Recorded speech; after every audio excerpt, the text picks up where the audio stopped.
Dear Jesus, I am amazed that you consider me your brother. Walk with me, love me, teach me, and show me your way. Amen. പ്രിയ യേശുവേ, അങ്ങ് എന്നെ സഹോദരനായി കരുതുന്നത് എന്നെ അതിശയിപ്പിക്കുന്നു. എന്നോടൊപ്പം നടക്കുകയും എന്നെ സ്നേഹിക്കുകയും എന്നെ പഠിപ്പിക്കുകയും അങ്ങയുടെ വഴി എന്നെ കാണിക്കുകയും ചെയ്യണമേ. ആമേൻ.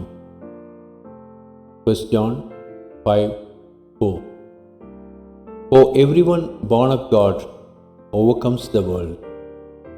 This is the victory that has overcome the world, even our faith. 1 യോഹന്നാൻ 5:4. ദൈവത്തിൽ നിന്ന് ജനിച്ചതൊക്കെയും ലോകത്തെ ജയിക്കുന്നു. ലോകത്തെ ജയിച്ച ജയമോ നമ്മുടെ വിശ്വാസം തന്നെ.